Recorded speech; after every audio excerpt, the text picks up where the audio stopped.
This week's episode of Getting Grown with Jade and Keia is dedicated to Zaire Kelly.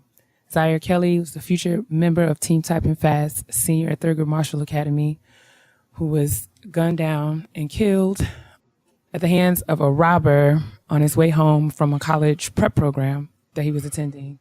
Zaire was known by his teachers and friends as a shining young man with a very bright future, was aspirations for to attend Florida A&M University, and unfortunately his life was taken.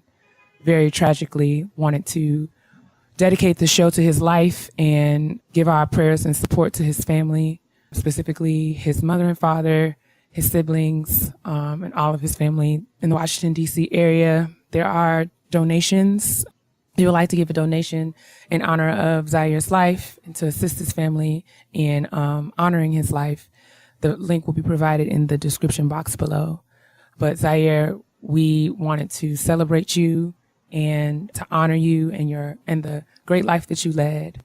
And we send support to your family. And we're praying for all those that are impacted. We dedicate the show to you. Rest in peace, Zaire.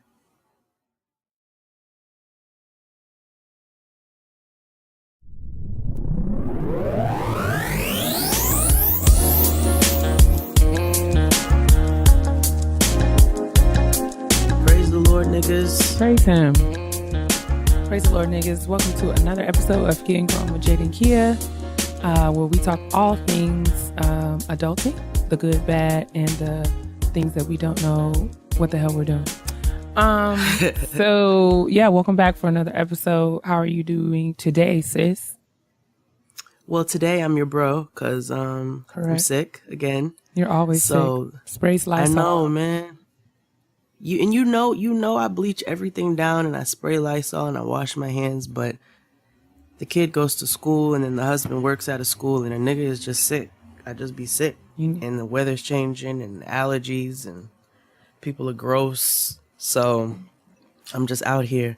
I'll take good care of you. Stop right there. That's what a man's supposed to do. You need to take your vitamins. That's what you need to take. I do that too. Do you? Do what you want me to. Why do you have to sing it? Nah. Oh my God. Yeah. I want my berry. No, we don't need Barry White. Let him rest. Come on. No, thank you. How are you, sis? Besides irritated. I'm well, thanks. I'm well. I've got lots to do. How was your weekend? Busy. Don't white woman answer me. You know when you be asking, how you doing? I'm all right. I have a lot to do. I'm busy right now. I'm doing so well. Thank you. Just so much to do. Busy. I'm like, yeah, bitch, I get it. I'm not trying to hold no conversation with you. Busy. But busy. How was your weekend so far? I'm not complaining. My weekend has been nondescript. I don't have anything exciting to report. Just, switching out. I've got to travel again this week coming, so Where you going this time? Chicago. I love Chicago. I haven't been since I was young. The food is delicious. All food is canceled until further notice. But wait, what? I will go. I will be there for just about a week. So, yeah, I'm just here this weekend, just switching out my bags and trying to clean my house and get ready for next week's activities, because that is what adulting is all about. Because there is nothing like coming home from a trip to a clean house. That is necessary. Absolutely.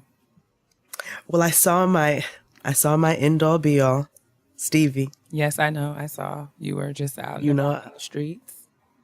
I just love Stevie. I was just out there singing by myself, me and some Asian man behind me. And we were just getting our lives to Stevie Wonder. I went with a friend and some of her little cousins and stuff, but it was dope to see him twice, because you all know that's my favorite artist of all time. Where did you see him? At the Global Citizen Music Festival. So it was Stevie Wonder. He brought Pharrell on stage. He announced Pharrell. Pharrell did not come out. And then he prolonged the song for probably about 5 minutes. And then Pharrell came out dazed and confused as if he didn't know what was happening. He wanted to be humble. People just want to pull you out into the front when you just would rather just not talk in front of the people. I get it, Pharrell. I do. Ooh, but he was late. Stevie was like, Pharrell. And then there was no Pharrell. So I saw Stevie. I saw Green Day. So I got my little alternative music life for just a couple minutes. But Stevie, that's just, I could just go on and on, but I won't. So I was very happy about that. But we here, praise the Lord, niggas. We're happy to talk to you all again for another week of Getting Grown. Make sure you are listening every week, and we thank you all for continuing to do so and sharing the word. We get so many new listeners every week, and we're so appreciative of all the positive interaction. And I see you all reaching out to each other, like who lives here, who lives there. There's like 3 Black people in my hood. Where you at? So I think that's absolutely dope. Yes, absolutely. And we also get a lot of emails of people giving us updates and letting us know how the information that we share on the show is, useful and helpful, and making them think and giving them, different things to research and look into. Was tweeting with a young lady earlier today who, I don't know if you guys remember, but a few episodes back, we shouted out a diversity program that was being held at Auburn University. And she participated in it, and she sent me a tweet to thank us for sharing that, because she really enjoyed it, and she's so grateful to have learned about it through Getting Grown. So we just want to say that we are super grateful. I still can't believe I went to get a shape up yesterday, and I was talking to Joe the barber, and she was just telling me how many people have reached out to her as a result of us talking about her on Shout Out to My Sis. And we just spent a little time talking about how crazy this whole experience has been, and that, I never really anticipated or was interested in being on a podcast. But, now that this is a thing and it's happening, it's really cool to see that you guys are listening and, are finding our episodes enjoyable and useful. Because, I don't be talking about nothing, but if whatever, that's mostly whatever, whatever information or our experiences or laughs or jokes or foolishness, whatever we can share, we're happy to do it. And so happy. Yeah, man. So thank y'all for listening. Continue to do that. And what are you going to say? Speaking of which, I'm sorry, I wasn't trying to cut you off. We went to a house party last night, a house gathering in East New York. And Fran and Crystal came with me. And when we were leaving, there was a young man who shouted us out, and he listens to all of the shows, which is very awkward to go into a house party situation in. But he was like, it wasn't a lie. He was like, it's dope, and I think it's amazing what you guys are doing, and keep doing it. You know what I'm saying? For niggas like me. So we appreciate you all always chiming in and letting us know that you're listening. And again, that community is amazing. It's amazing. And I'm go ahead, Joe the barber. Y'all better go out here and support her. You better support all these businesses we shout out. That's why we shout them out. Indeed. Speaking of which, I guess that rolls us right on over into shout out to my sis. My sis is popping right now, So shout out to my sis this week is our good sis, Steen Fox. Hey, Steen. Steen is our favorite, is one of our favorites. We absolutely love her. She was there for if you all listen to the 20-somethings episode, she had some wonderful advice up there. But we shouting out Steen this week, not for her amazing words or her witty humor or her giving spirit, because she's amazing. When I went to LA, she took impeccable care of me. But we're shouting her out because she's got a business called Sanctuary Decor. You can find her on Instagram under sanctuary_decor. You can also find her on Etsy /sanctuary decor. We'll make sure to put all the links in the description box. But Steen makes merino wool blankets by hand. They're pretty. They're pretty. Like, pretty nice. They're gorgeous. I don't know why. They're gorgeous. Pretty twice is appropriate because they're that great. Carry on. They look braided. They look like the most impeccable regal braid out ever. And then you have, so if you check out Fran's Instagram, Fran has a baby pink one on her bed. I have a navy blue one that I got made for my husband. And the wonderful thing about merino wool is it regulates the temperature of your body. So she was really thoughtful in putting this together. And so we want to make sure we definitely check her out with the fall coming and the winter coming. Winter is coming. With it coming, we definitely want you guys to hit up Steen for your merino wool blankets at Sanctuary Decor. Check her out on Instagram. Check out her Etsy page. They are custom made. You can pick your colors. You can pick your sizes. So it works for you and what you need in your home. So make sure you hit up Steen. And then if you're just on Twitter and you want some funnies, follow Steen because she's hilarious. Absolutely. She's hilarious. She certainly is. Love you, Steen. Y'all support our sis. You won't be sorry. You'll be all warm and Nope, snuggly. love you, sis. Warm and snuggly in your Sanctuary Decor blankets. Do that. It's cuddle season. Oh, F that. Anyway. It's cuddle season. If you ain't got nobody to cuddle with is fine. Cuddle with your merino wool Sanctuary Decor blanket. I mean, okay. Gather around to the kitchen table, boys, girls, cats, dogs, beloveds, and I guess enemies. No. This week, we're gonna talk about well, I don't know. I guess I thought the conversation this week will probably be a bit more free flowing than usual. Mainly because I'm not entirely sure that I know exactly how I feel about what we're going to talk about. But I did feel like I feel like there's some meat here for decent discussion. So I'm just going to throw it out there and see where it takes us. So in the media, we, every so often, with a lot more regularity these days, but we are, confronted with another story of infidelity. And I guess the latest is Kevin Hart and his air quote apology on Instagram to his current wife, Aniko Parrish, was carrying his third child. So for those of you who have not yet been informed of what's going on there, some random woman threatened Kevin Hart and I guess his camp or team or whomever to go public with some footage that she had of Kevin in an adulterous situation with another woman, a woman other than his current wife, and asked for a large sum of money in exchange to keep the story private.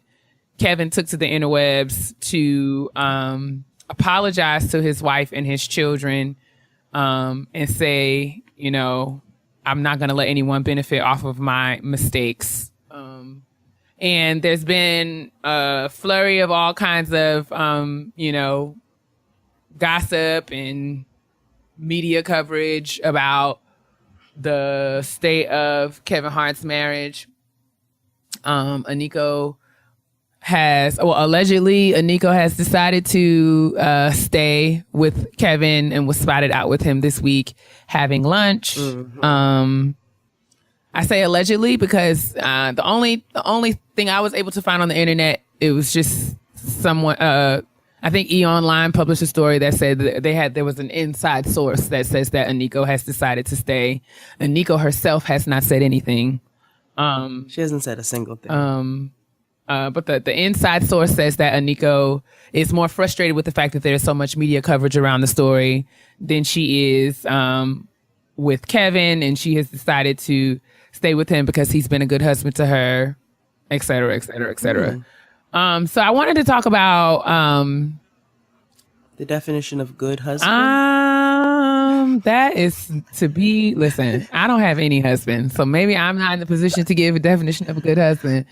But I don't think it's that. Right. I wanted to just throw it out there and see, because we get more and more, I feel like we have more and more stories. We don't hear so much about women cheating on their husbands. But I do believe that is happening. Yeah. But I guess I could say if we think about stories like Aniko and Kevin, we think about Tiny and T.I. if we think about Gabrielle and Lala. Dewani, if we think about Lala and Carmelo, if we think about Jay-Z and Beyonce, I mean, it seems as though forgiveness is something that is happening. And I just wanted to talk about forgiveness as it relates to infidelity, or forgiveness in relationships, forgiveness in friendships, forgiveness, just forgiveness. And I guess kind of unpack,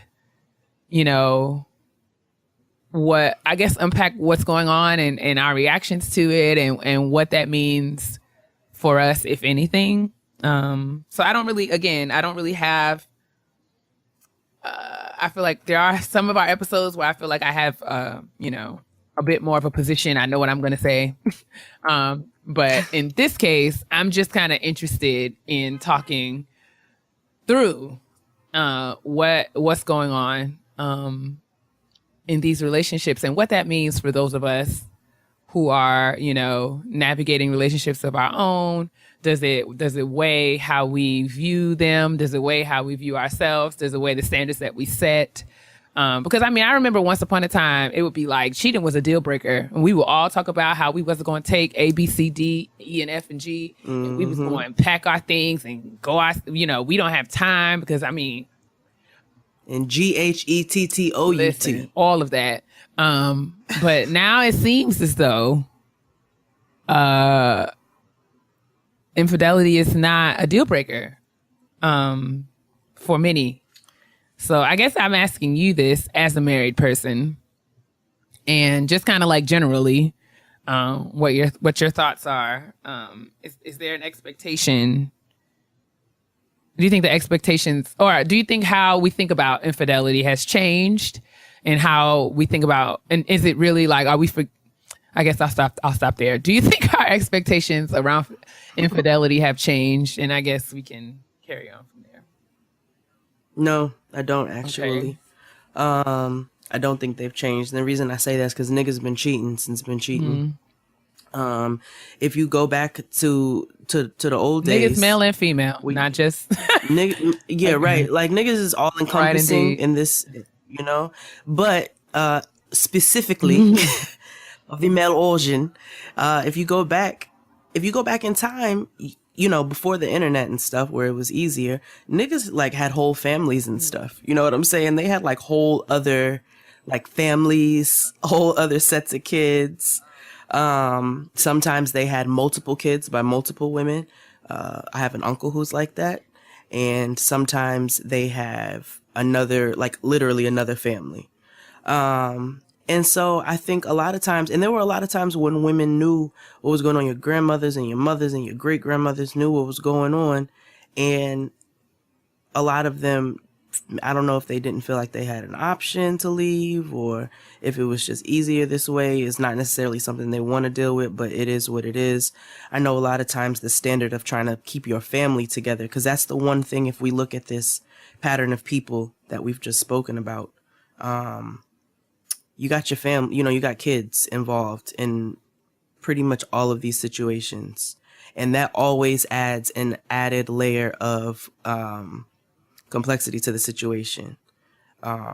There was once upon a time where I was like, cheating is an absolute no, and I'm never going to deal with it. And if a nigga cheats on me, like I'm finished, I'm done. And then I got cheated on and I wasn't finished and I wasn't done.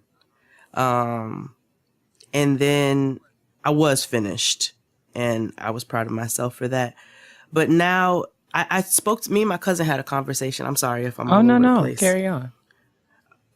Me and my cousin had a conversation one time years ago, long before I was married, or even with Tristan, and she was married. And we were talking about cheating, and I was like, hell no. Like, if a nigga cheats on me, like it's a wrap, blah, blah, blah. And she's like, I said that, and now I'm married. And she's like, I'm not saying that I will cheat. I mean, I will deal with it. I'm not saying that it is okay for him to cheat, but I am saying right now that I'm not sure I would leave immediately if I found out he cheated on me. She's like, I guess it would depend on the situation, but being in this marriage now and having a child, I don't know what I would do. And now being in a situation with a nigga with a child. And no, he hasn't cheated on me that I know of. But being in a situation with a nigga with a child, first of all, there's a certain level of respect that you expect from your partner. You know what I'm saying? There's a certain level of respect that you expect.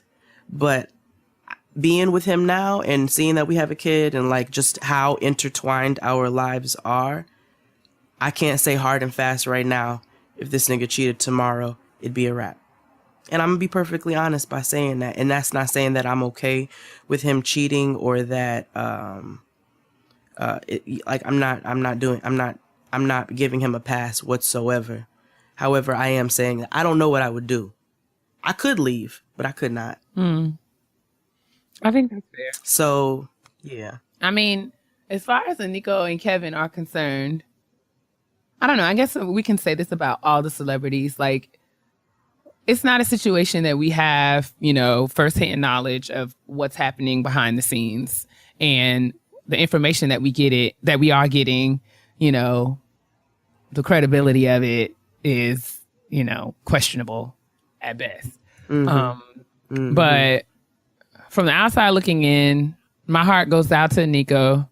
And I kind of look at it from the perspective of like, this is not uncharted waters for your boy Kevin Hart. And when I think back to the circumstances that the circumstances under which Kevin and Nico got together. Now I don't know I don't know for certain if Nico was dealing with Kevin when he was still married to Tori. I don't believe that was the case, but I do know that regardless of that, Nico got a lot of flack in the beginning for being with Kevin Hart. Like in the beginning, people called her all kinds of homewreckers, all kinds of names, all kinds of bitches, all kinds of hoes. And the baby never said anything to anybody. She was just in a relationship with Kevin Hart, and she took it. She took it like a G. Same with Alicia Keys, honestly, because I don't feel bad for Alicia. You see though. right there? No, but here's the thing: we don't know for certain if drumsticks and whistles over there and Mashonda. That's what I call it, because that's what Swiss beats sound like. They sound like he gets like milk cartons and drumsticks and whistles, and then like a bunch of doodads, and he makes a beat. But anyway. We don't know. Like she has said, Alicia has come out of her mouth and said he was not. What did she say? He wasn't married. Well, I don't know. She said she wasn't dealing with him when he was with his wife. Did Mashonda say that? That's what she said. Are we taking her word? Mashonda did not say that. Are we taking her word against Mashonda's? I don't know. Y'all know. I don't know. Y'all know. I have my own feelings.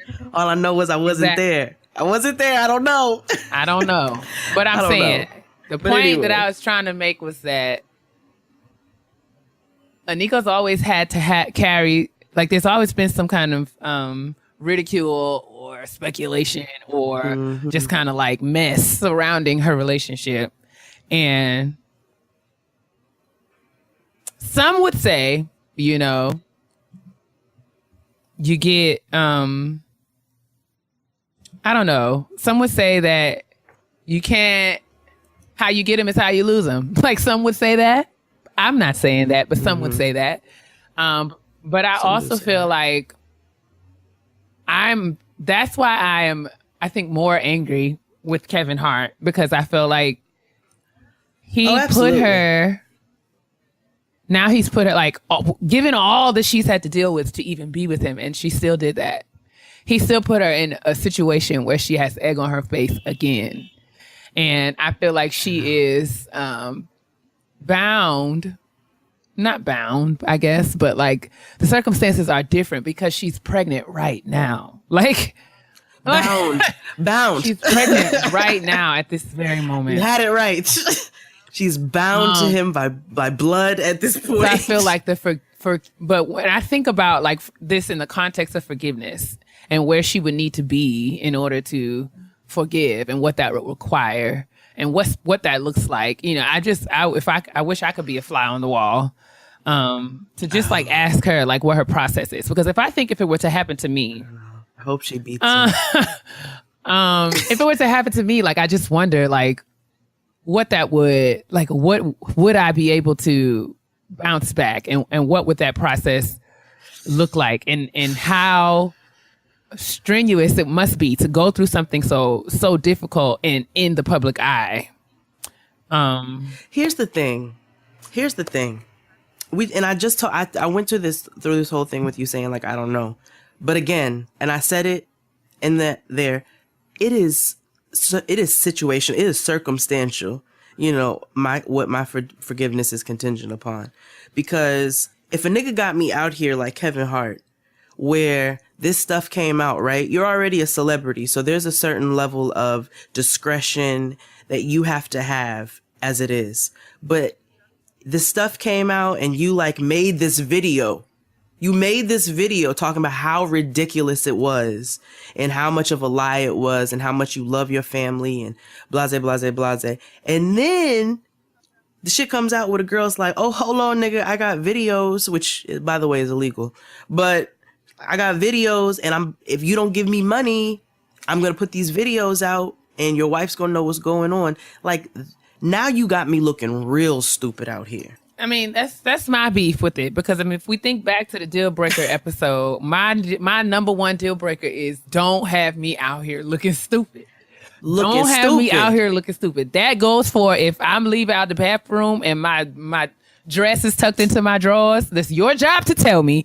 And your job. If that goes all the way from that right there, that goes all the way up to you being conscious of the decisions that you make and how they impact the people that surround you and are closest to you and the people that you say you love so dearly. The person that you say is your rib, the person who is a part of you. Responsibility. So, I mean, I don't know. It's hard because I was thinking through this earlier, and I don't want this to be like a judgment. I don't want to pass judgment, because from the outside looking in, it's easy for us to speculate and oversimplify some of these things. Because I mean, you cannot talk about complex things like marriages and relationships simplistically. That's why I'm leery to say, oh, I would definitely leave or whatever. Because I think it's fair to say we all would have to pause and consider costs and benefits of, you know, our decision if it were to come down to it. But I did want to talk about like the expectation of forgiveness. So, is there an expectation? Do you think that women are expected to be more forgiving in instances like this versus, like, let's say the tables were turned. Let's say that Aniko got caught cheating. Yes. With her pregnant self. He'd be out. Would the situation be different? If she made an apology on her Instagram page, would Kevin be so inclined as to, you know, consider her pleas for forgiveness and, you know, forgive her? I was just doing some. So I wanted to talk about this double standard, because if we just think about like how vehemently, how loudly, how strongly the Lawrence Hive stood on each other's shoulders and screamed and cried about how horrible a person Issa was for cheating on Lawrence. Some of these same niggas are out here talking about, we giving Kevin, like, y'all, Kevin Hart did the right thing by apologizing. Like, he's a man. He owned up to his mistake, and we ought to just, you know, things happen, and Nico's going to stay because of the money and blah, blah, blah, blah.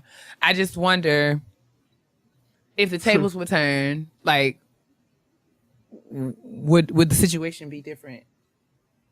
Of course it would. There is a double standard, and we just need, like, I don't want to hear nothing about it because it is what it is. You hear niggas say it all the time, and you see it. Men, when a woman cheats and a man finds out, his world is crushed because his ego is bruised, okay? Kicked in the balls. If a man gets cheated on, it is the end of it. He doesn't want to hear nothing else. You're a whore. You're all kinds of stuff if a woman cheats. If a nigga cheats, there is an expectation of forgiveness. There's always there's an excuse. excuse me, I'm not going to say always, but a lot of times there's an excuse as to what you were not doing that air quotes, made him go out and cheat. There's also, I've heard things like, well, I'm better than I used to be. What does that even mean to me right now? Like, there is completely a double standard when a nigga cheats as opposed to when a woman cheats. I mean, even if you look, because I've did some research, some Googling, and I saw like there are actual articles and blogs and think pieces out here about why cheating is so devastating for men. And even the language used is like, you know, when a man cheats, you know, it's an attack. I mean, when a man cheats, it's a mistake. But when a woman cheats, it's an attack on a man's manhood. You incapacitated him. You have not, you know, you no longer respect him. There's no way that he can show his face around his friends and family because, you know, he's been so wronged. But why is it that women are expected to deal with that level of betrayal and, you know, just bounce back? Like, it's a mistake. Like, you cheating on me is not an attack on my womanhood. It's just a mistake. It's a lapse in judgment on your part. But for me, it's an opportunity for me to, you know, prove how much I love you, or prove prove you know how much I'm why I deserve to not be cheated on, or my willingness to be like a ride or die. So I think that there's a lot of stuff to unpack here, and do you think that double standard? Okay, let me just ask you this. Where does it come from? Is it like patriarchy? I don't want to use that word because I'm not one of those girls. But is it patriarchy? Is it like it's a misogynistic double standard. It is what it is. It's misogyny. It's, I'm a man. You should forgive me for what I did because I am imperfect. However, you can't go do the same thing. I'm not going to have the same reaction. And what I don't understand is why a woman, because everything that a man, why his ego is bruised when he gets cheated on is the same thing for a woman. We feel disrespected. We feel betrayed. We feel disgusted. If not more. Especially, that's why my heart really bleeds for Nico, because I'm just like, this. Now, to my knowledge, she could have businesses and other ventures that I don't know anything about.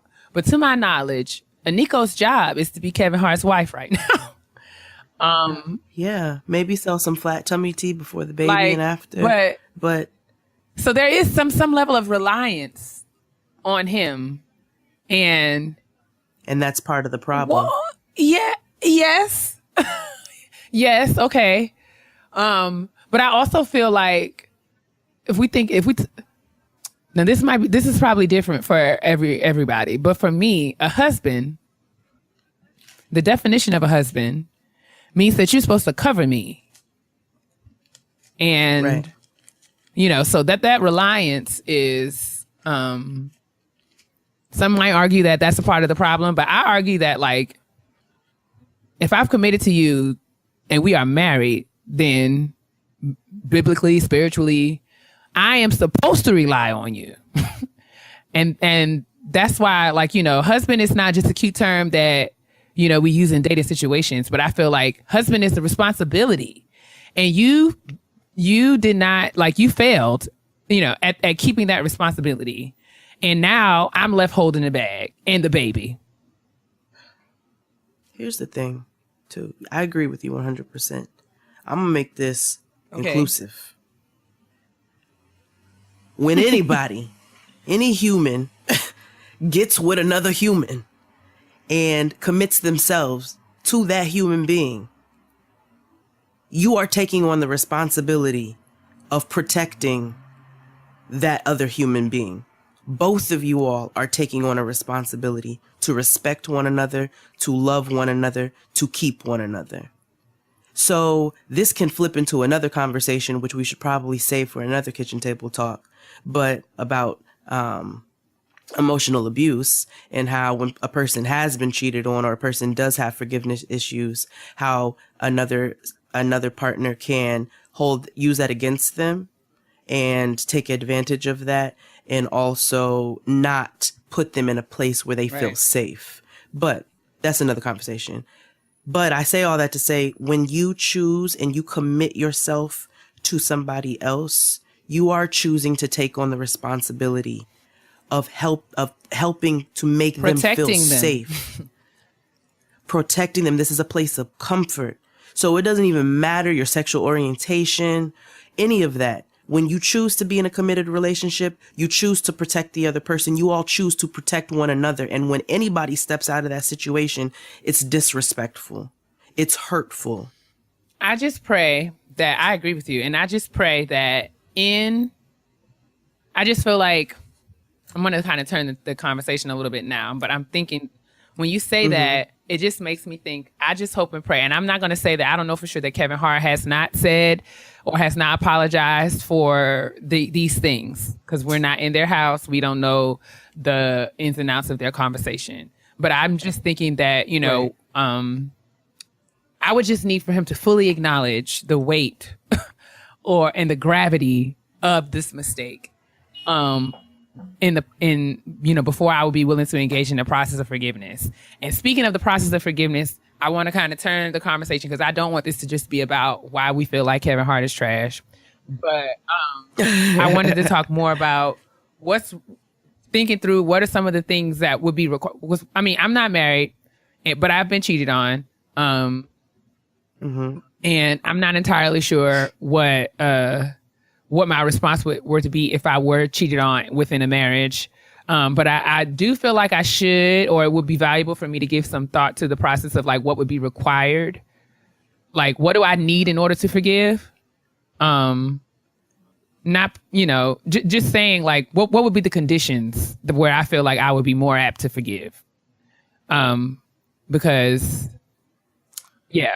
so, because love is unconditional, and I'm not saying that if we supposed to love unconditionally, that's all well and good. But I'm saying in order for us to be wise and to have healthy relationships, once someone has betrayed you in such a serious and significant way, we should have some standards or boundaries or consideration. We should have some things in place that will make sure that the behavior that hurt us will never happen again.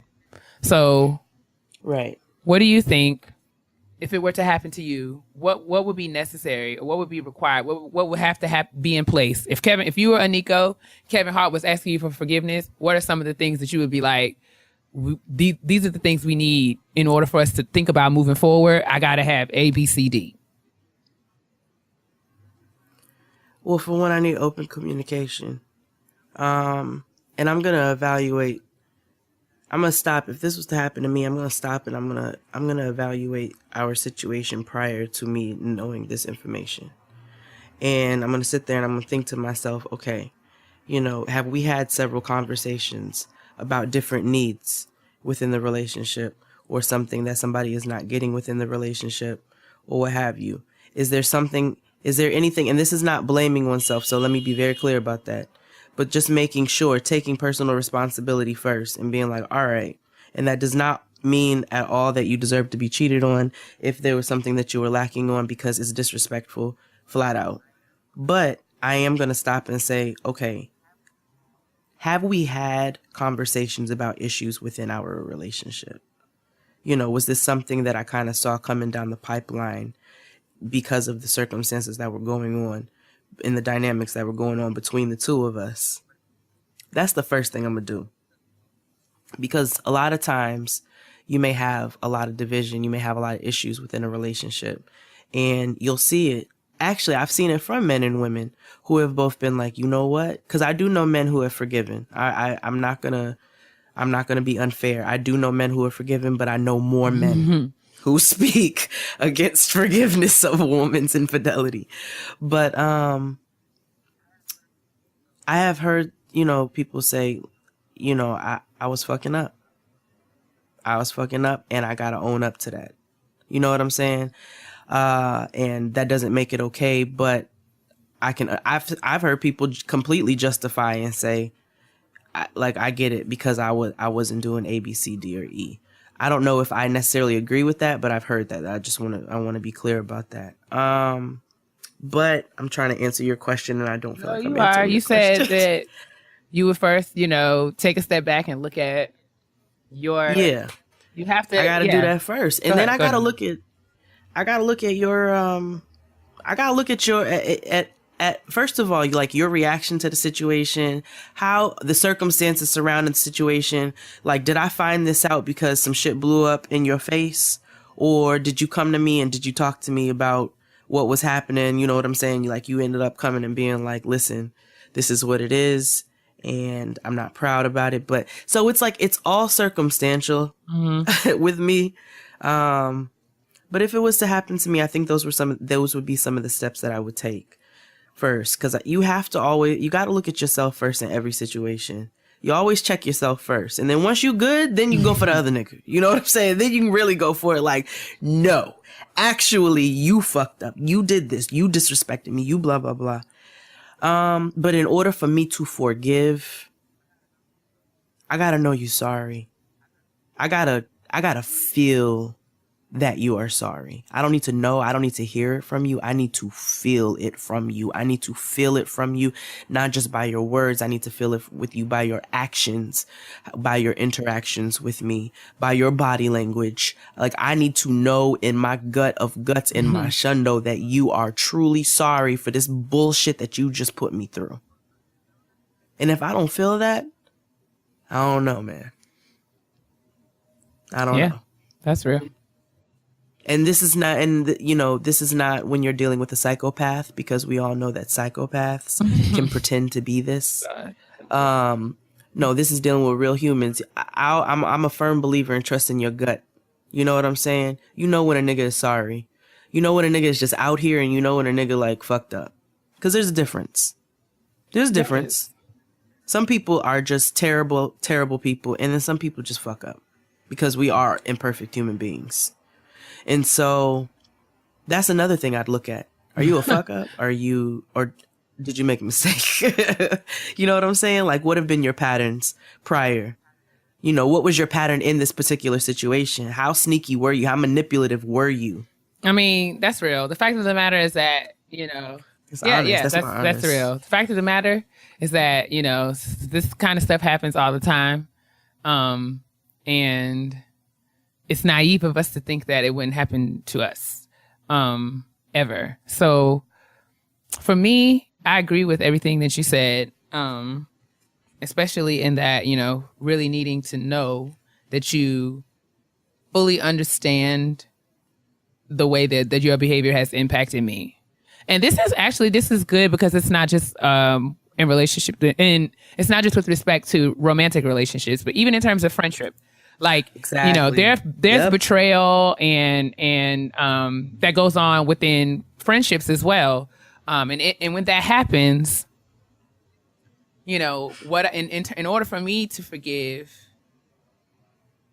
I need, like you said, to know that you understand the way that your behavior has impacted me, like fully understand it, and that you are sincerely and genuinely apologetic. And that what's going to be really key for me is change. And I think that's the hardest one. The hardest one because, it's going to take some time in order for us to see that. So I think, it's going to just like oftentimes, like when you tear a ligament or you tear something in your body, you break a bone, you fracture something, I think about the time, this is like when I first moved here, I was doing something, I was making some macaroni and cheese and I was cleaning my bathroom at the same time. Terrible. Actually, I started the macaroni and cheese. I wasn't making it, but I had boiled my water and put my noodles in, and I went in the bathroom and I was, scrubbing something in the bathroom, and I realized, oh, my noodles are boiling, right? So I was cleaning my house and cooking and cleaning. I had a big garbage bag from when I cleaned up the kitchen in the middle of the kitchen, and I jumped over the bag to turn the noodles off. And before I knew anything, I was on my back. I fell and broke my pinky toe, right? So, oh my God. the time that it took, like, it was so fast. I didn't even realize that I had fallen. I was just like, whoa, how did I get down here? And then when I went to stand up and my foot was like, no bueno, that's when I realized that my toe was broken. So it literally took half of a millisecond to break my toe. But I was out of my good shoes for 8 weeks. So I'm saying that it's really quick to, like, the damage is done super quickly in the flash and a blink of an eye, but the healing took weeks. So when I say that, like, change, like, I'm gonna, in dating relationships, romantic relationships, if there's betrayal and, you know, in me seeing how sorry you are, it's going to be more than what you say. It's going to have to be reflected in your actions, and that's going to take some time. So I feel like, you know, that being said, all this that goes on with, you know, Aniko and Kevin Hart and Carmelo and Lala and even J and B and all that, like, that's what we don't see. We don't see the time. Like, we don't see the time, the healing that had to take place in order for these couples to get back to a place where they were willing to give it another shot. Yeah. We saw the Mrs. Carter World Tour and didn't realize that what we were seeing. That's what we were seeing. Was Beyonce running all over Europe and Jay-Z running behind her. We did not see her blocking him. We did not see her do not disturbing her phone, declining his phone calls, hitting the side button. We didn't see none of that. We saw the Mrs. Carter, goddamn, the Mrs. Carter World Tour. Like, that is what we saw. We did not see when Beyonce found out this nigga had a threesome with 2 white women. Help us, Jesus. 2 white women. That is so troubling. Like, we did not see that. We did not know that at the time. And so the healing, again, like you said, the healing is the process that it's rough, man. Because you be going through like, you got the stages, you got the extreme sadness, you know what I'm saying? Then you got where you all right, and then you bust out in tears because you think about the shit. Then you got the steps where like you be rage, mad as hell, like and you rage. be want to knock that nigga's head off. Bruh. Like, then you got the steps where you want to go out and be a hoe for a second, and then you like, nah, let me not do that because that's not that good. Like, there's so many stages that you go through while you're forgiving. But it's rough. It's a rough place to be. It's a hard place to be. And it's not, we are by no means, in this kitchen table talk telling you all what to do in these situations, because again, they are circumstantial. There are benefits to forgiveness. I was looking up some online. There's health benefits to forgiveness, aside from healthier relationships and greater spiritual and psychological well-being. You have less anxiety, stress, and hostility, lower blood pressure, fewer symptoms of depression, stronger immune system, improved heart health, and higher self-esteem when you truly forgive. So there are benefits to forgiveness for yourself. So if anything, I would say holding on to hurt and anger, you have every right to grieve and process the way that you need to. But it will hurt you in the long run. In the long run, to not practice some sort of forgiveness. And forgiveness, that's another thing that I want to talk about. Forgiveness does not always mean reconciliation. And forgiveness is not like a sign of weakness. Like, you know what I'm saying? It's not like he won and she lost. Right. It's actually a sign of strength. Like, I think that that's a huge takeaway, because I saw this, I sent it to you, but I saw this meme, right? It was a meme of Kobe Bryant, his wife, and Gabby and Dwayne.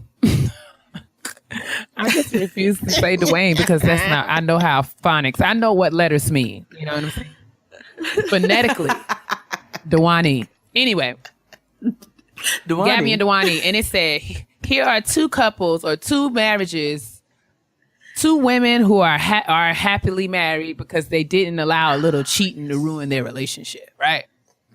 Yeah, you. So what made me so angry about that, right, is because First of all, cheating. yes, let's not glaze over the fact that infidelity is a supreme betrayal, right? Like, especially in the context of a marriage. If you have, like, if you, like a traditional marriage, because I know that there are other, you know, the people are out here with open marriages and all of that. That's none of my business. But yeah, I saw all of that where they thought we were they shaming. did. Yeah, and hold on. Wait, pause. Tangent. When were they in the comments? It was on Twitter. There was a couple people who were they felt away because they thought we were shaming polyamory and polygamous relationships. We were by no means shaming polyamorous and polygamous relationships. If that's what you choose to do, that's your business. We were speaking from our personal experience and what we can't deal with. And I know me and my good mind I cannot be in that type of relationship. But I'm not shaming you if you can. Kudos to you, my nigga. Shouts out to you. I will say this again. I feel like I've said it before. I think that a lot of times you could conflate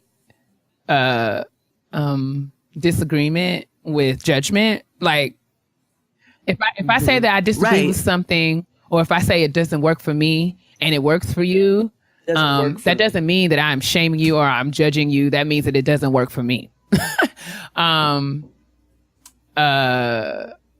Yeah. And I think that is the beauty of the internet, is that there's a whole lot of space, and there are people out here, you know, that can talk about whatever they want. And there are lots of podcasts where people say things that I don't agree with or understand or or am ignorant of, like I don't have knowledge of. And I don't take that as an occasion to say, you know, oh my gosh, these people are shaming me because they don't agree with me. I'm saying, oh, I just don't know about that.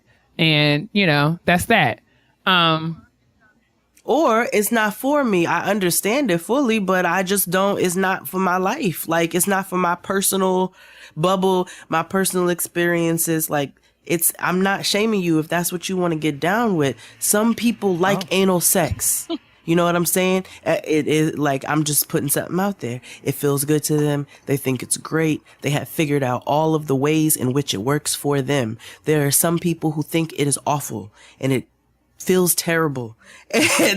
And that doesn't mean that they are shaming you because you can get down with it. It just means they can't get down with it. Okay. Well, now that we've gotten that squared away, and it's not, again, it's not our intention to shame anyone. If you felt shamed, that was not our goal. And I'm open to conversation. If you would like to continue to have it, feel free. Y'all know how to reach me. But as I was saying, I forgot what I was saying, but I'm sorry. Sorry. I was saying that, like, especially within the context of a marriage, infidelity is not something that's just kind of like, oh, you know, well, it happens. At least as far as Keia is concerned. So that was the first issue that I had with the meme. The second thing is, why is it that we all have to, like, I don't know, we tend to polarize things, right? So, like, I lost my train of thought. We polarize things, and we've made the women, because, you know, it's like they didn't let a little cheating ruin their marriage. And it's like, little cheating. They didn't let, I don't know. Oh God, I'm all turned around. No, you're right. That's stupid. Like, actually, when you sent me that was the first thing that made me roll my eyes to the back of my head, was when that thing said they didn't let a little cheating. Oh, what are you talking about right now? Like, what are you even saying to me right now? You didn't let a little cheating get in the way. You ain't let that little girl get in the way of your relationship. I can't stand stuff like that. Even with some older women, when they come to you and they be like, it's okay. Like, you know how men do. Stop making excuses for stop doing that. Like, we're all adults and we're all responsible for controlling our impulses and making decisions that are in our best interest. And when we fail to do that, then there are consequences, no matter what. If I run a red light and the police pull me over, I got to pay the ticket. There are consequences. And that's just the bottom line. That's what I was trying to say. And I felt like I got all turned around in my speech, but it's fine. I'm sorry. That's pretty much, I think that's it. I'll be interested to know what you guys think about this, especially since Tiny and T.I. have called off their divorce. Yeah, they have. I saw that. Listen, okay, that's all I got. Yeah, Hey, Big Daddy. it's fine. It's date Whatever night. they want. It's totally cool. I mean, they got mad kids together. Like, it's just one of those things where it's like, yes, he thoroughly embarrassed That's what you, I would sis. have to Like, struggle with. Like, you got me out here looking crazy. That's really honestly You my got me out here biggest, looking crazy. like- That nigga told on their show, that nigga said, you are a burden. on You television. are a burden. I Yeah. feel like I can be a lot further along without you. I feel like you are impeding my success.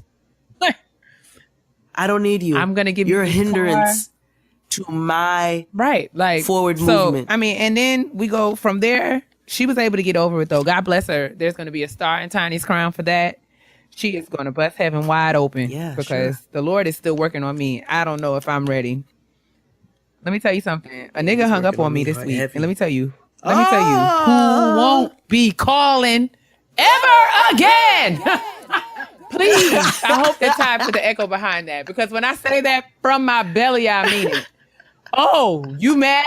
You hung up on me? Wait a minute. Please be advised that you will never have to worry about me calling you ever again. Hung up the phone on you? We were on FaceTime. Yo, We was on give me that nigga's FaceTime. number. And that nigga, he's going to say, because I feel like I know how his little mind works now, I feel like he's going to say, mind. I didn't hang up on you because I told you I talk to you later. But like, he was just like, I talk to you later, bye. And hung up. Like, he didn't give me a chance to respond. So I was sitting here I sat here on the bed staring in space for about 15 minutes. I was just like, this nigga just hung up on me. He hung up. He hung up on me. I can say that I'm growing because Keia of yesteryear would have called him 72,000 times. I would have left messages and texts and all kinds of things. Yeah. But Keia of today was just like, bet. Because what I know hang up on me, nigga? is that the nigga will call me again. Oh yeah, always. The nigga's gonna call you again. It's gonna be a little while, but the nigga's gonna call you again, and guess what? You ain't got nothing for him. Listen, fresh out.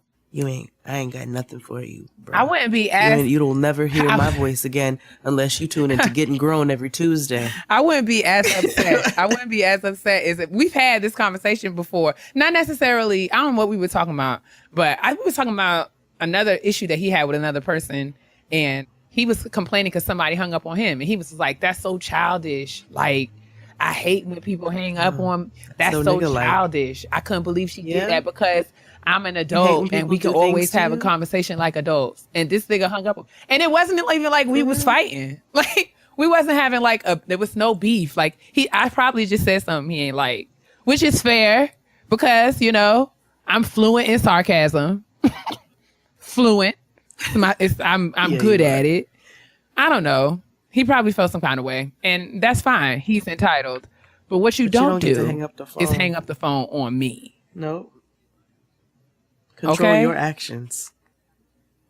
Control your actions, and niggas love to do things. They love to be upset about stuff that they do all the time. I just pray, and I wish him all the best. I wish him Godspeed in his life. I pray that he finds whatever it is the Lord has for him. But he don't have to worry about hearing from me. Nah, never again.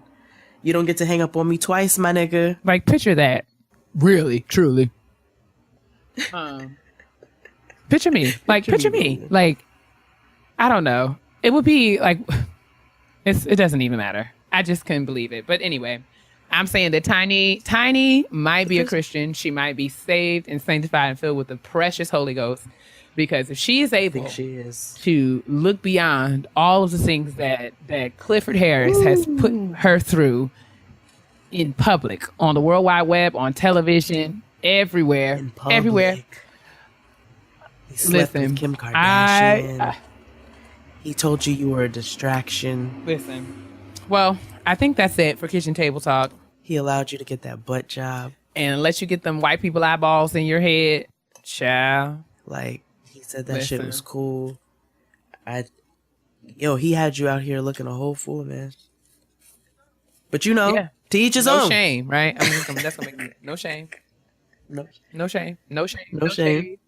no shame. No shame. Honestly, Truly. It's time for the honesty box. Oh, they do it. Hey. So, I guess I'll read this week's honesty box. It says, praise the Lord, niggas. Praise him. Some people hate it. I love it. That's fine. We do too. Just call me Cayenne. No, but seriously, I love you ladies. The inspiration that you are and that you provide is so necessary in my life and clearly that of many others. Please keep pushing. Thank you so much and thank you for listening all the time. Thanks, boo. Now on to the real. I have had too many conversations with my lifelong BFF about a very close friend of hers that displays very bad parenting habits. I've not been blessed to be anyone's mama in my 33 years thus far, but that is a bond that they share. While my BFF is very outspoken and downright rude at times, she's even reluctant and has had reservations on whether or not she should address the issues. This chick's kids are just damn terrible. Cursing, completely ignoring her directions, bebe kids behaviors all day. The kicker is that she is at a point where her husband's children may need to come live with them, and my BFF has expressed the bias she displays when dealing with each set of children. She swears his kids are terrible and treats them as such. Now my homegirl is asking me, do I tell her about herself? We love the kids and have seen and experienced child abuse of our own, and it just doesn't feel right to let her continue on with this BS without holding the light up to her face. What say you, my sisters? Cayenne.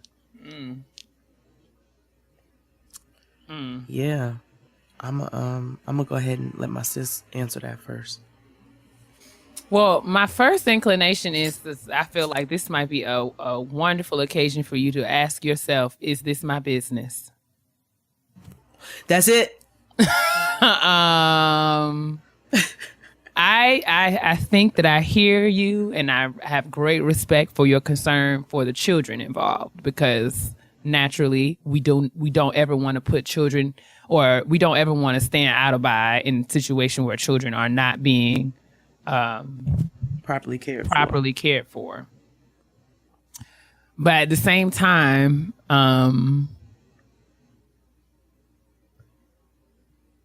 the level of influence that we would have in being like peripheral to this to the situation, I think it's might be worth our time to consider, whether it will be worthwhile to say something. And if you say something, what would you say? So, right. The question you asked us is, your homegirl who is friends with the bad, quote unquote, bad mother. Your homegirl is asking you if you should tell her friend about herself. I don't know. I have to be honest. I don't know that I would insert myself into this situation. Right.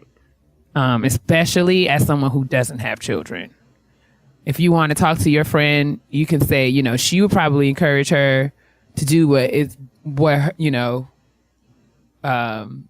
feels right in her heart. Maybe as a mom and as someone who's actually close to the quote unquote bad mother. I don't know how else to refer to this lady. I don't want to keep calling her a bad mother, but that's what she put said. air quotes around it. Yeah. I think that I would encourage her to do, that's her friend. So, she knows her friend. She knows the situation. And I would just encourage her to pray and seek direction on how to broach this conversation. If it's a conversation that even she needs to have. Because I think, right. I mean, you could probably speak to this better, but, parenting and advice about children and how that's very, very murky waters. This sticky business. Let me tell you something. Molasses. Parents don't like to hear people a lot of times parents are leery or reluctant to receive advice about their parenting from people who don't know them or don't know their children. And you can establish a boundary and say, you know, if you don't want to be around them kids, these bad kids, you can't do that. You can't say, you know, you don't have to. And you can't enforce a boundary when the kids are with you as far as you're concerned. Like, you know, you can tell the kids, don't curse around me, all that other stuff. But that's you specifically. But right. Your question to us was, should you tell your friend if she should say something to the children? And I just feel like there's some degrees of separation here. And I don't know if this is your business at all. You could just kind of... It's not. It's not. And this is all in all love, sis. It's not your business. It's not really even your friend's business. Because here's the thing. How are these kids being bad impacting either one of your lives? You know what I'm saying? It's like, you ain't got to live in the house with them. You ain't got to pay none of that lady's bills. You ain't got to pay none of them kids' bills. You're not responsible for raising them. And I am fully aware of the entire, it takes a village, you know what I'm saying? But I also think that you have, there's an understanding that friends have with each other in certain relationships that they have. My friends know my expectations of my kid. So if we're in a situation such as Thanksgiving last year, and Noah's standing on top of Crystal's coffee table, Crystal knows it's absolutely fine to be like, get down off of that coffee table. You know what I'm saying? Get down off of there.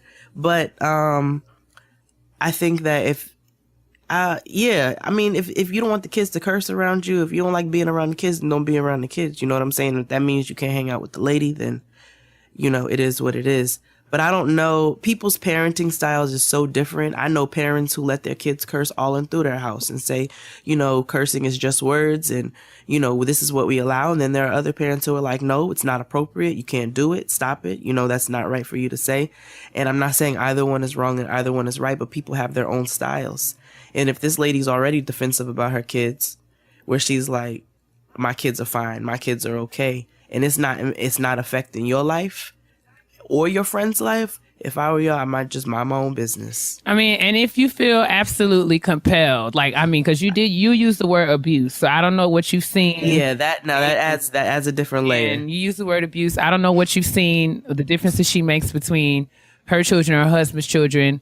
So I will say this: if you feel compelled to say something because there's a situation where these children are not safe, and you do that, I think that you just should be prepared for the relationship to be dissolved. Like, I mean, just if you say what you got to say it and let that be the end of it. But if she then, you know, gets defensive and goes off the hook on you and y'all are no longer able to be cool, just know that that's a very real possibility. But as far as like inserting yourself into this, if it were me and if I had the opportunity to stay out of it, I probably would, given I had no like actual knowledge that the children involved are not safe in any way, shape, form, or fashion. Yeah, I think that's the main thing that you have to consider. You have to consider the children's safety. And if that safety is not in jeopardy, it gets real tough trying to discuss how people should raise their children or what they should do with their kids. Again, as it pertains to the situation with the husband's kids coming in, you know, if it's to the point where she is really mistreating children, then you can maybe say something, or maybe the friend can say something. You know what I'm saying? Because the mistreatment of children, we should never stand by and watch that. But I don't know. Abuse adds a different layer onto it, but the first part of it, I'm like, y'all might want to not. And then that's the husband's kids. How does we don't know how the husband's reacting to this. Does he see the difference? Like, it's his place really to speak up for his kids, to be perfectly honest. What do you think? I agree. And I just feel like even if you were, I don't know. I ask, like, there's a lot of room here for somebody to ask you, like, if you were to say something, even if you were to report it, if there is an issue of abuse and you were to actually report it, it may, like, people are going to ask you how you know this information and what it has to do with you. So you may be sticking your neck out in a way that you might not want to. But I listen, like I said before, prayer works. I think that we should all just pray for all the parties involved and ask the Lord to help us to know what is our responsibility to do. And then those things that are not our responsibility, just leave that up to him. Amen. Mm-hmm. I deserve. Yeah. Black woman self-care. I know we didn't do it last week. Not done in a few weeks, but we back because it is important for us to take care of ourselves. I can go first, sis. You want me to go first? Yeah. Okay. So my black woman self-care this week, I have two of them actually. One, I did not buy breakfast or lunch out one time this entire week. Nice. I went to the store. I made sure that I had food for both breakfast and lunch, not only to make sure that I'm watching what I'm eating, but also just to be responsible with money financially. Like, you know, it doesn't make sense to be spending $25, $30 a day between breakfast and lunch. So I did not purchase it at all. I made sure that I took my breakfast every day this week that I went to work or I ate at home. And I did the same thing with my lunch. And we did really good with dinner too this week. But my other one, my like very, very personal one, is I went and bought my Fenty Beauty. Congratulations. Thank you, sis. I was very excited to do so. It happened on a whim. I have more to purchase, but I was like, all right, let me go get like a couple of little basics. So I went and got the foundation, the concealer, and I just got off the train. I was waiting for a friend. There was a Sephora right there. It was like, oh, this is supposed to happen right now. And it was in a white neighborhood, so I figured they weren't going to run out of what I needed. They was always going to have your shades, sis. Never going to run out. Just whatever. So I walked into the Sephora. I went straight to the thing and I was like, all right, so I'm here to match my Fenty Beauty. And they were all excited. All right, yeah, let's match the Fenty Beauty. So I got the concealer. I got the foundation. I am a 300. Yikes. For those that want to know, I am a 300. It's fine. At least I made the threes. And got my little concealer stick. And then I got one of the little highlighter double palette joints. Something chic, street chic, chic, something. What? Yeah. Oh my gosh. A street chic or freak chic freak. I don't know what you're talking about. That's the little highlighter shimmer double joint I got. All right. It's lit. What's up? And then my concealer was sand. Of course it is. Yeah. That's right. What about yours? What'd you do this week? I have not been taking care of myself as a black woman. I literally have nothing. That's not what this is about. It's not, but I just have to be honest. I didn't want to make anything up. I don't know what to say. Like, truly. I've not. That's fair. You said you went and got a shape up. I guess. That's self-care. Okay. You got a pedicure, a manicure? No. Did you sit down and read a book? No. Did you eat something you wanted? Okay, well. No. All right, well, that was Black Woman Self-Care this week. You had two, so that's what's up. All right, one for you, one for me. That's fine. I gave you a laugh. I sent you a picture of my shade. Girl, yes you did. Yes you did. Yeah, your response was disrespectful. Okay, moving right along to the petty peeves. I said... You said, "Bwaha." I did because it was funny. Your shade was sand. I thought that was apropos. Like, why? I always like, y'all can't give us like, we can't have some. You can't pretty up the nothing. We get bisque and sand. Come on, give us something. Give us like a. I don't know. The colors are representative. Like they represent the actual. That's what the color is. The color of sand. The color of bisque. Like we don't have like. There are not more beautiful things that are of khaki nature. That's a question for the Lord. That's not for me to determine. All right. We got some things to discuss. Moving along to the petty peeves. And I want to be very responsible of the things I say to my sister. Because everybody know I can be real petty. P-E to the T-T-Y, honey. It's time for petty peeves. That is we gonna correct. pass the peeves like we used to do. So I'm going to read a listener's petty peeve this week because it resonated with me. Hello, Jade and Keia. I'm writing in today to share my petty peeve. In honor of cold and flu season quickly approaching, I want to give the world a gentle reminder. Please cough and or sneeze into your sleeve or elbow, not your hands. While at work one day, this man had the nerve to sneeze directly in his hands.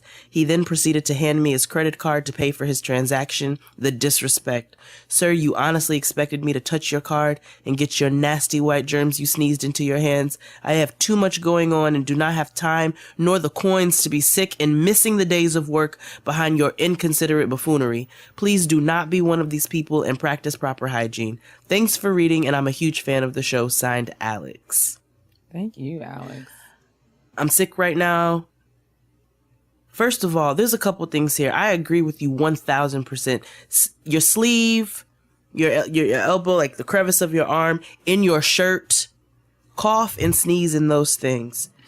Not when you sneeze in your hands, you are touching stuff. It's disgusting. I don't understand why people think that is not passing along the germs. Also, when you're sick, stay away from work. Don't send your sick kids to school and don't come to work sick spreading your germs. Like, that's disgusting. You're doing the whole place a disservice. And you're doing a whole bunch of families a disservice when you send your sick kids to school. Noah was sick last week, and guess what? Even though it was the second week of school, I had to keep her home.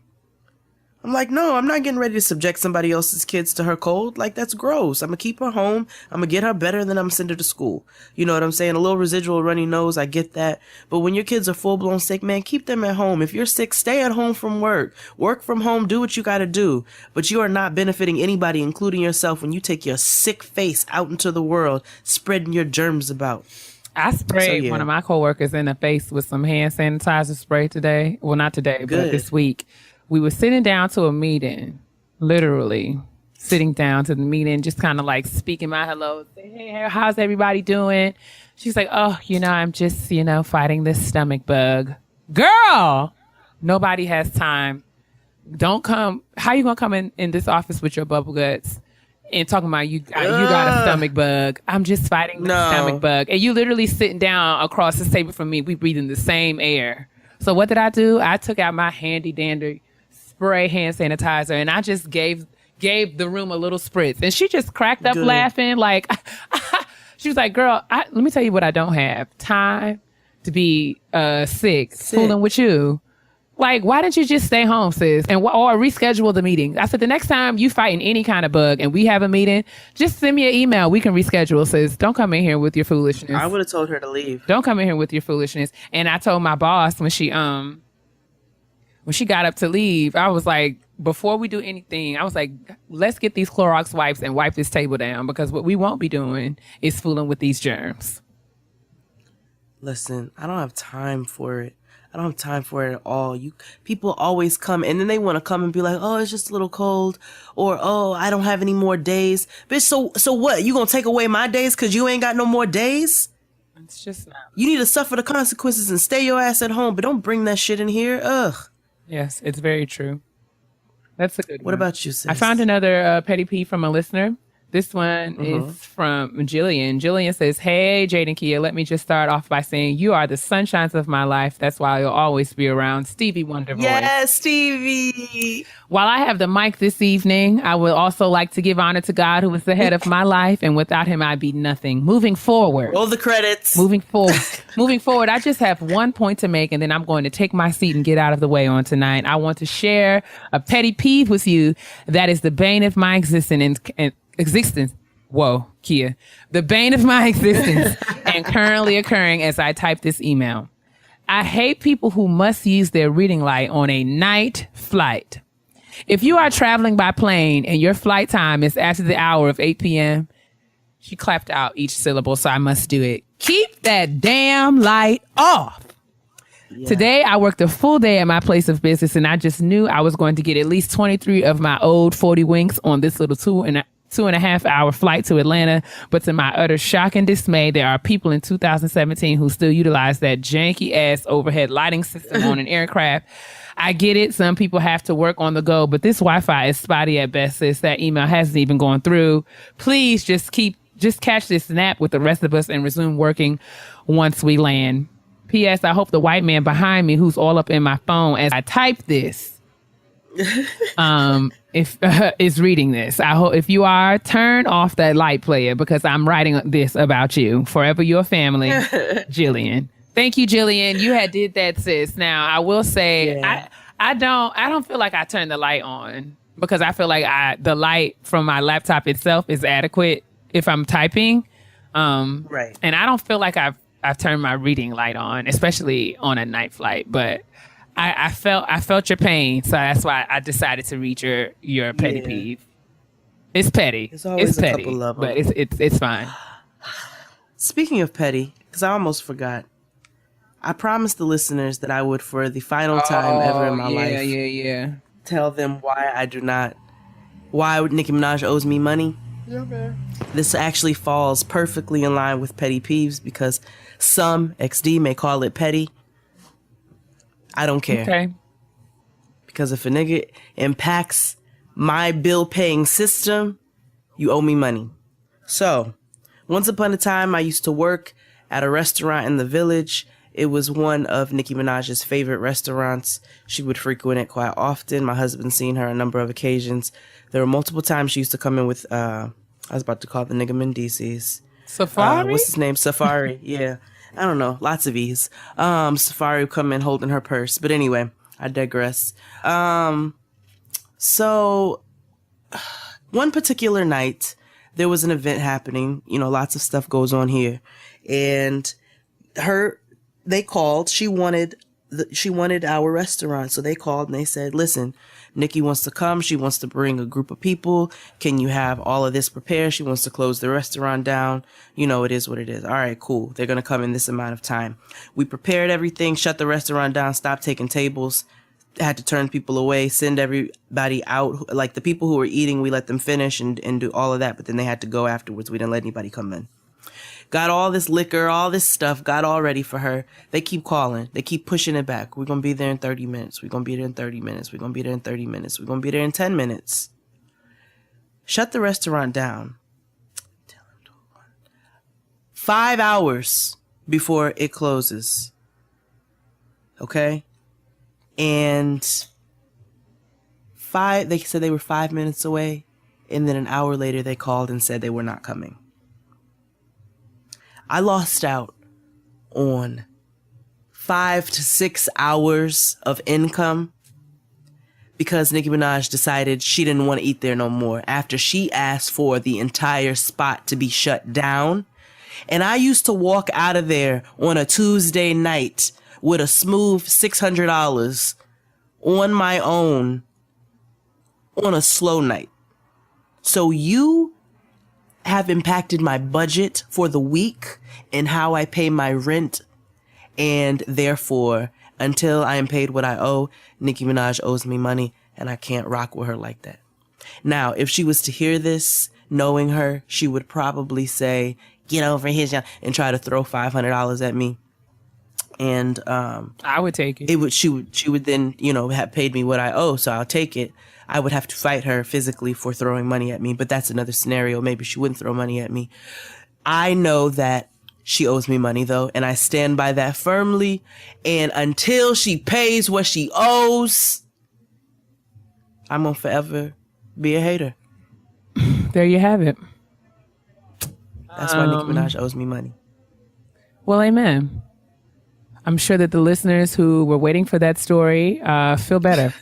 They feel better. They're probably very disappointed.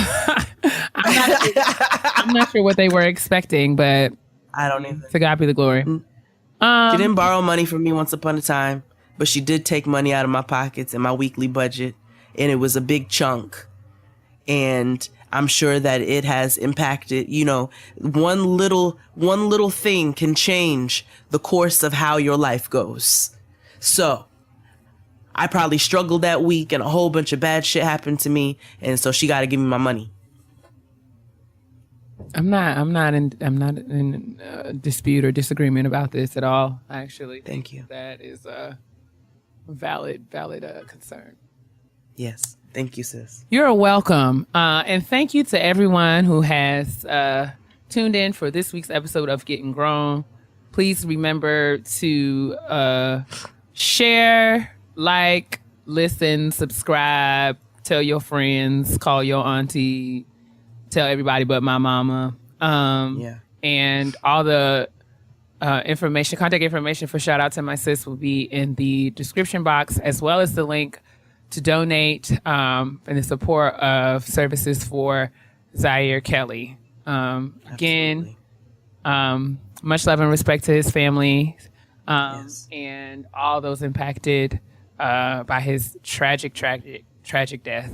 Shout out to Jessica, shout out to Zanette, shout out to the entire family. Love you guys. And I think that's all we got. Deepest condolences. Oh, Atlanta, October 22nd. I'm going to be there. For the Culture Catering is coming with a pop-up for you. So you can find the link in the description box as well. You can also check out For the Culture Catering on Instagram. The link is in the description box on how you can purchase tickets. 3 courses, 3 custom Georgia moonshine cocktails. So it's going to be lit. It's called The Dopest Dinner Party. So I can't wait to see you all there. You got money. No, sis. All right, then, y'all stay black and protect your magic. Shout out, hopefully, I don't know, we recorded a little early this week, but I'm hoping that hashtag Take a Knee is the thing that sweeps the nation. I'm looking and excited to see what Sunday football is going to give today. Especially now. But